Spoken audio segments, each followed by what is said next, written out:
ఈ పెళ్లి విషయంలో తొందర పడద్దు అంటున్నాను. తమ్ముడు జీవితం బావుండాలని ఆలోచించమంటున్నాను. రాధ మనసులో ఏముందో తన ఉద్దేశమేంటో పూర్తిగా తెలిసాకే పెళ్లి ప్రయత్నం చేయడం మంచిదని నాకనిపిస్తోంది. ఇదేదో నేనిష్టం లేక చెప్తున్న మాట కాదు. ఈ ఇంటి ఆడపిల్లగా నా పుట్టింటి గౌరవం నిలబెట్టాల్సిన బాధ్యత నా మీదుంది అనుకొని చెప్తున్న మాట. ఇక నీ ఇష్టం. నీ మాటల్ని నేను తప్పు పట్టడం లేదు జయ. కాని రాధ కిట్టయ్యని ఎంతగా ప్రేమించిందో, తన మనసులో కిట్టయ్యకి ఎంత గొప్ప స్థానం ఇచ్చిందో నాకు తెలుసు. అంతలా ప్రేమించిన అమ్మాయి ఎందుకు వెళ్ళిపోయిందా అని నేను ఆలోచించాను. తను తిరిగి వచ్చిందంటే తను మురారి కోసమే వచ్చిందని అందరం అనుకున్నాం. కానీ ఇప్పుడు నువ్వు ఇలా ఆలోచిస్తున్నావు. ఏదైనా సరే తనకు గతం గుర్తొస్తే తన మనసులో ఉన్నదేంటో బయటకొస్తుంది కదా. తను చెప్పిన మాటల్ని బట్టి ఏం చేయాలన్నది అప్పుడు ఆలోచిద్దాం. ముందుగా మన ప్రయత్నాలు మనం చేద్దాం.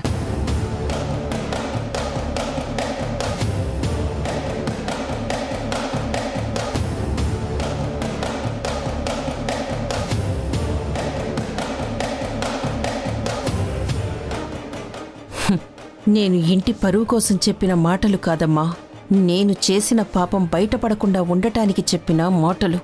అది నీకర్థం కాకపోయినా దాన్ని ఎలా ఆచరణలో పెట్టాలో నాకు బాగా తెలుసు.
ఏంటి మావయ్య, మనం వచ్చి చాలాసేపు అయింది, ఇంకా డాక్టర్ గారు పిలవట్లేదేంటి?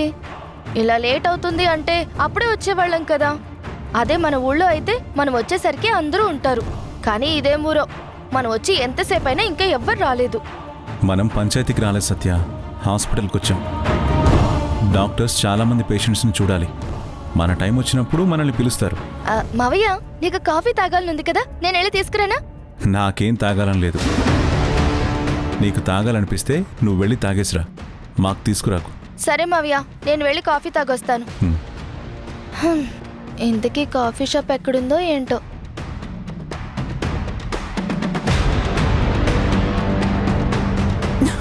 ఎక్స్క్యూజ్ మీ, యాక్సిడెంట్ అయిన పేషెంట్కి ట్రీట్మెంట్ చేస్తున్నారు. ఎక్కడున్నారు? ఒక్క నిమిషం అండి. వాసుదేవరావు గారా? ఐసీలో ఉన్నారండి. మీరు అలా స్ట్రైట్గా వెళ్ళి లెఫ్ట్ తీసుకుంటే ఐసీ వస్తుంది. పదండి.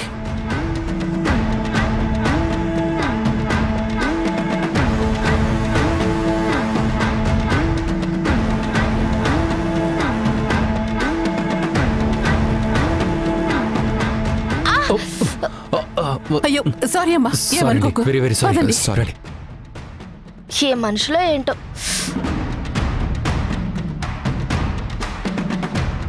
సుధా మేడం మిమ్మల్ని రమ్మంటున్నారండి. రారా.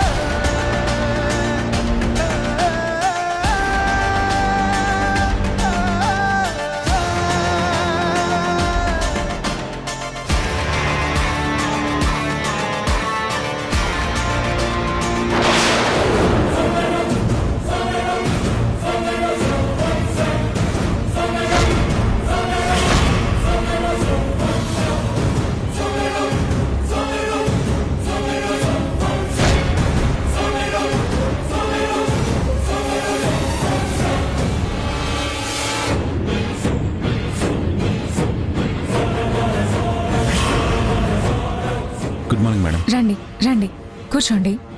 Thank you. భార్గవి ఎలా ఉంది? బాగుంది మేడం. తనే మీ గురించి చెప్పింది. మీరు చాలా పెద్ద సైకియాట్రిస్ట్ అని, మిమ్మల్ని కలవమని తనే సిఫార్సు చేసింది. భార్గవి నాతో కూడా మాట్లాడింది, మీ గురించి చెప్పింది. నేనే మిమ్మల్ని కలవమని చెప్పాను. సరే, ఊర్లో చెక్ చేసిన రిపోర్ట్స్ అవి తెచ్చారా? ఇదిగోండి madam.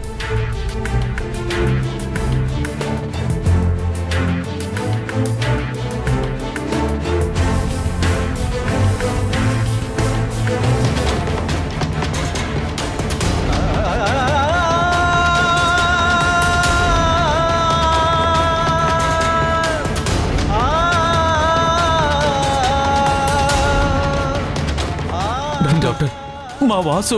Please control yourself. అన్నయ్యకేమైంది డాక్టర్? హాస్పిటల్ నుంచి ఫోన్ రాగానే మా అందరికీ ఎంతో భయం వేసింది. అన్నయ్యకి ఎటువంటి ప్రాబ్లం లేదు కదా? చెప్పండి డాక్టర్. చూడండి, హాస్పిటల్కి వచ్చిన వాళ్ళని బాగు చేసి పంపించాలని డాక్టర్లుగా మేము కోరుకుంటాం. కానీ ఒక్కోసారి పరిస్థితి మా చేయి దాటిపోతుంది. ఆయనకు జరిగిన యాక్సిడెంట్లో తలకు చాలా బలంగా దెబ్బ తగిలింది. వెన్నుపూస బాగా డ్యామేజ్ అయింది. టెస్ట్లు అన్నీ అవుతున్నాయి. రిపోర్ట్స్ అన్నీ వచ్చాక కండిషన్ ఏంటనేది మీకు చెప్తాం. ప్లీజ్ అంతవరకు మీరు కంట్రోల్ చేసుకోండి, మా కోఆపరేట్ చేయండి.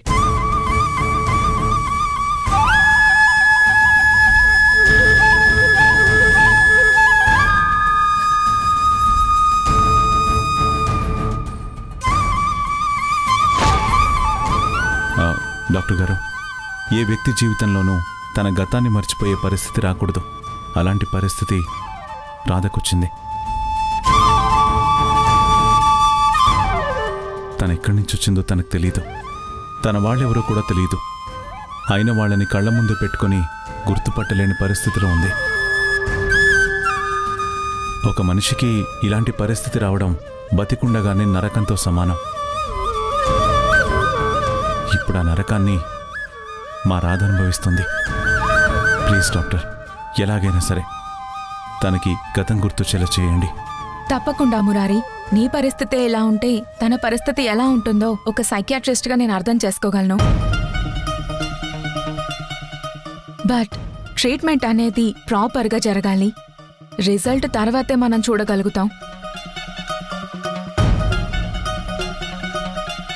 ముందు మీకు స్కాన్ చేయాలి. ఒకసారి నాతో రండి.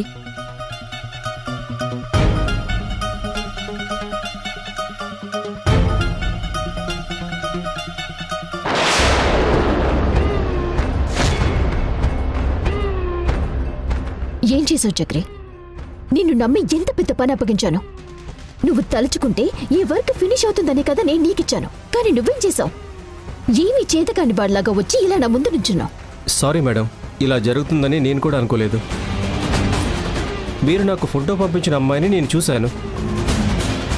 తనని ఫాలో అవుతున్నాం. కిడ్నాప్ చేయాలంటే సీసీ కెమెరా లేని ప్లేస్లో చేయాలి,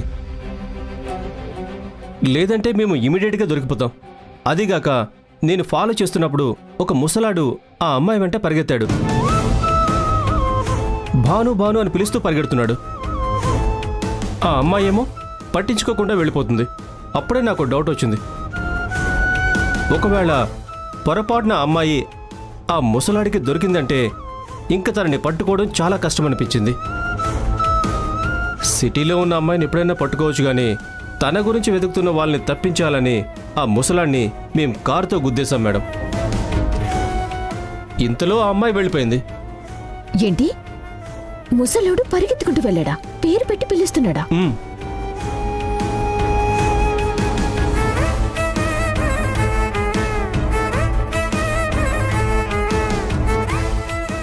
ఇతనేనా ఆ అమ్మాయి వెనకాల పరిగెత్తింది?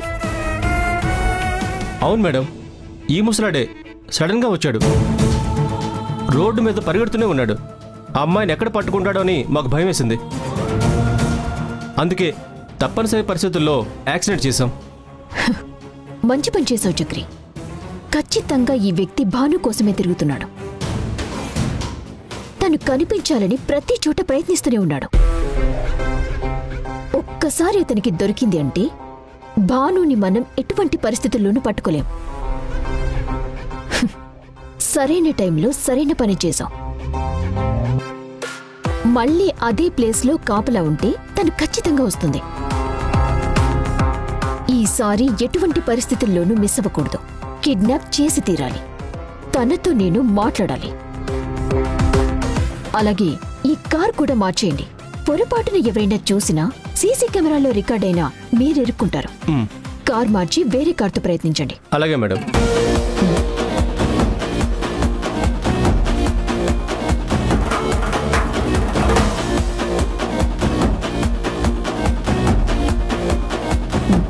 ఇదిగో, ప్రతి విషయం అస్తమాన నాకు ఫోన్ చేసి చెప్పకండి. అలాగే మేడం.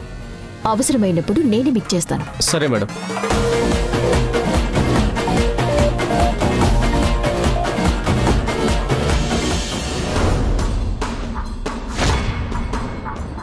సిస్టర్, వాళ్ళని లోపలికి రమ్మను. అలాగే సార్.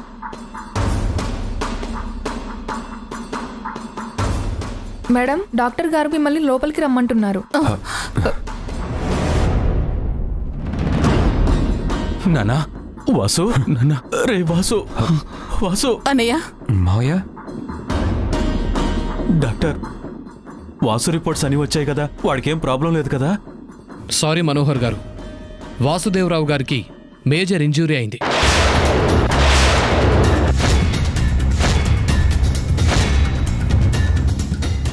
స్పైనల్ కార్డ్ బాగా దెబ్బతింది. వెంటనే సర్జరీ చేయకపోతే పెరాలిసిస్ వచ్చి శాశ్వతంగా ఆయన బెడ్ మీదే ఉండాల్సిన ప్రమాదం ఏర్పడుతుంది.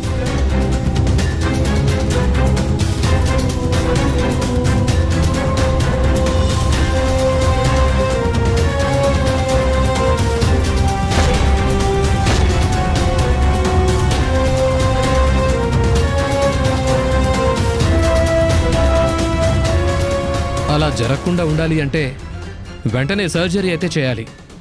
దానికి తగ్గ ఏర్పాట్లన్నీ మేం చేస్తాం.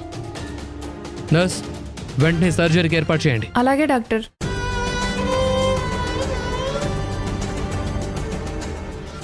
అన్నయ్య, అన్నయ్య,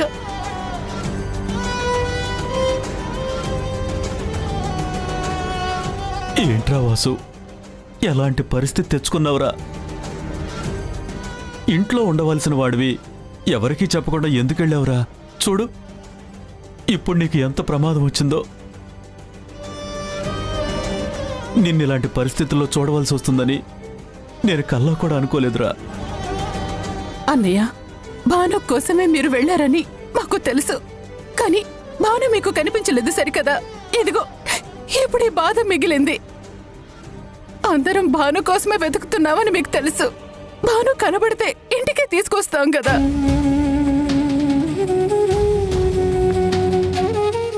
మీరు బయటికి వెళ్ళి ఎలాంటి పరిస్థితిలో వచ్చారో చూసారా? నేను మీకు మాటిచ్చాను కదా నాన్న, భానుని ఖచ్చితంగా ఇంటికి తీసుకొస్తారని. అందుకోసమే కదా నేను కార్తిక్ భాను కనిపించిన ప్రదేశానికి వెళ్ళి మరీ వెతుకుతున్నాం. తనని మన ఇంటికి తీసుకొచ్చే బాధ్యత నాది నాన్న. అసలు మీరెందుకు నాన్న అక్కడికి వచ్చారు? కూతుర్ని చూడాలనే ఆశ మిమ్మల్ని అక్కడికి తీసుకెళ్ళిందని మాకు తెలుసు మావయ్య. కానీ ఆ ఆశ నెరవేరలేదు సరికదా? మీకు ఇలాంటి పరిస్థితి వచ్చినందుకు మేమందరం ఎంత బాధపడుతున్నాము. ఒరే వాసు, అసలే కూతుర్లో ఉన్న కోడలు కనిపించడం లేదు. మరోపక్క ప్రాణానికి ప్రాణమైన నువ్వు ఇలాంటి పరిస్థితికి వచ్చావంటే తట్టుకోవడం చాలా కష్టంగా ఉందిరా.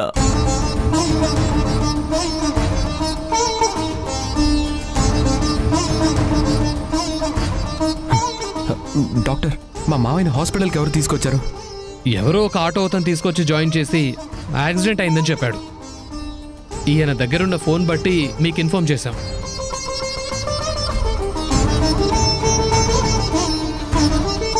ప్లీజ్ మీరందరూ బయటకు వెళ్ళండి. సార్కి డ్రెస్ చేంజ్ చేయాలి. బాయ్, ఆపరేషన్ డ్రెస్ తీసుకురా. Okay sir.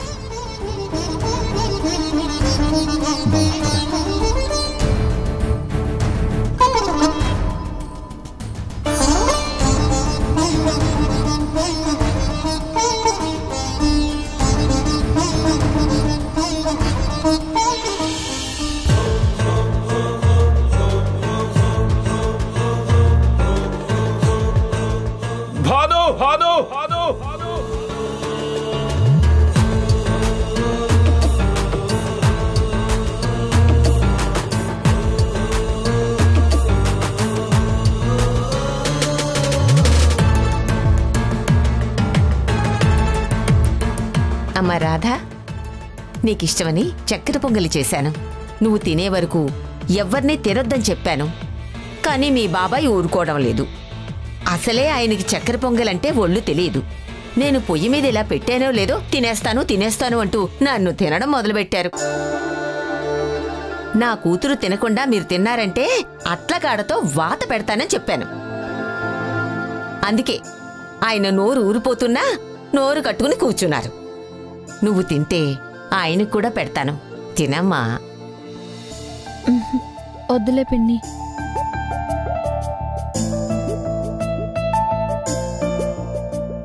అమ్మా రాధా, ఏంటమ్మా అలా ఉన్నావు? ఏమైంది? ఏం చెప్పాలో ఎలా చెప్పాలో కూడా నాకు తెలియడం లేదు. నాకే తెలియని ఒక వ్యక్తి గురించి నేనెందుకు ఇంతలా ఆలోచిస్తున్నానో నాకైతే అర్థం కావడం లేదు. కానీ ఎంత మర్చిపోదాం అనుకున్నా మరుపు మాత్రం రావటం లేదు. ఆ మాట పదే పదే గుర్తొస్తుంది. ఆ వ్యక్తి కళ్ళ ముందే కదులుతున్నారు. ఎందుకు ఇలా జరుగుతుందో నాకు కూడా అర్థం కావట్లేదు. ఏంటమ్మా, ఎవరు కనిపించారు? ఎవరి గురించి మాట్లాడుతున్నావు? తెలీదు పిన్ని. ఆ వ్యక్తిని ఇంతకు ముందు నేనెప్పుడూ చూడలేదు. మొదటిసారి చూశాను. పొద్దున్న నేను బండి మీద వస్తున్నప్పుడు భాను భాను అని అరుచుకుంటూ నా వెనకాల పరిగెత్తుకుంటూ వచ్చారు. ఒక పెద్దాయన అలా పరిగెత్తుకుంటూ రావడం చూసి జాగ్రత్తగా వెళ్ళండని జాగ్రత్తలు కూడా చెప్పాను. కానీ అంతలోనే యాక్సిడెంట్ జరిగింది. విచిత్రం ఏంటంటే ఆ వ్యక్తి అలా నా కళ్ళల్లోకి చూస్తున్నారు. ఒక్క క్షణం ఆయన నా గురించి పరిగెడుతున్నారా అనిపించింది. కానీ ఆయన పిలిచిన పేరు నాది కాదు. ఆ వ్యక్తి ఎవరో నాకు తెలియదు. అయినా సరే పదే పదే ఎందుకు గుర్తొస్తున్నారో నాకైతే అర్థం కావడం లేదు. ఆయనకు అలా జరిగినందుకు చాలా బాధగా కూడా ఉంది. హాస్పిటల్లో జాయిన్ చేశాను. కానీ ఆయనకి ఎలా ఉందో అన్న ఆలోచన మాత్రం నన్ను తినేస్తుంది. అదేనమ్మా, నీ వాళ్లకు నువ్వు దూరంగా ఉంటున్నావు. నిన్ను అభిమానించే వాళ్ళని నువ్వు వదిలేసి ఇక్కడ అజ్ఞాతంలో బతుకుతున్నావు. ఎంత కాదనుకున్నా మనసున్న మనిషివి కాబట్టి ఎవరైనా బాధలో ఉంటే నువ్వు చూసి తట్టుకోలేకపోతున్నావమ్మా. మాతో నీ పరిచయం అలాగే ఏర్పడింది కదా. మా కన్నీళ్లు తుడవడానికి కూతురుగా వచ్చావు. ఆ క్షణం నుంచి మా జీవితంలోకి మాకు ఆనందం వచ్చింది. కానీ నువ్వు మాత్రం నీకే తెలియకుండా ఆ ఒంటరితనాన్ని అనుభవిస్తున్నావు. ఈరోజు ఒక వ్యక్తి నీకెదురయ్యేసరికి ఆయన ఎవరినో పిలిచినా సరే నిన్నే పిలిచారా అన్నట్టు ఆ ఆప్యాయత నీ మనసును తట్టింది. నీ కళ్ల ముందే అలా జరిగేసరికి నీ మనసు తట్టుకోలేకపోయింది. బంధానికి బందీ అయిన వాళ్ళు ఇలాగే ఆలోచిస్తారమ్మా. నాకెందుకని వదిలేసిన వాళ్ళు, అయినవాళ్ళు, కన్నవాళ్ళు కన్నీళ్లు పెట్టుకున్నా కూడా చూడరమ్మా. కాని అందరూ నా వాళ్ళు, వాళ్లకి నేను సాయం చెయ్యాలి అని మనసున్న వాళ్లకు మాత్రమే ఎవరైనా కష్టంలో ఉంటే కన్నీళ్ళొస్తాయి. మన కోసమే ఆలోచిస్తున్నారేమోనని మన మనసు మనకు చెప్తుందమ్మా. ఆ వ్యక్తి నీకింతకు ముందు తెలియకపోవచ్చు, కానీ ఇంతిలా ఆలోచిస్తున్నావు అంటే కారణం నీ మనసు చాలా సున్నితమైంది. ఎదుట వాళ్ళకి కష్టమంటే అది నువ్వు తట్టుకోలేవమ్మా. అందుకే ఎవరినో వెతుక్కుంటూ ఆ పెద్దాయన వెళుతూ ఉంటే అనుకోకుండా నీ కళ్ల ముందే యాక్సిడెంట్ జరిగేసరికి నీ మనసు నిన్నంతలా బాధ పెడుతోంది. నీ సొంత వాళ్ళకైనట్టుగా నీకనిపిస్తోంది. ఏంటి పిన్ని ఆశ్చర్యం? నేనెప్పుడూ ఆయన్ని చూడలేదు. ఇవాళ్లే మొదటిసారిగా చూశాను. అయినా ఈ బంధం ఎలా ఉంటుంది? కేవలం ఒక కుటుంబం వాళ్ళైతే మాత్రమో, ఒక రక్తం పంచుకు పుడితే మాత్రమే బంధువులు కారమ్మా. మనం అనుకునే మనసుంటే చాలు. ఎదుట వాళ్ళకి కష్టం వస్తే కరిగే హృదయం ఉంటే చాలు. తన వాళ్ళకే కష్టం వచ్చినట్టు అనిపిస్తుంది. నీ మనసు అలాంటిది కాబట్టి ఆ విషయం నీకు పదే పదే గుర్తొస్తోంది. అంతకు మించి ఇంకేం లేదమ్మా. జరిగిందేదో జరిగింది. ఇంకేం ఆలోచించకుండా నీకిష్టమైన చక్కెర పొంగలి చేశాను, ముందు తినమ్మా.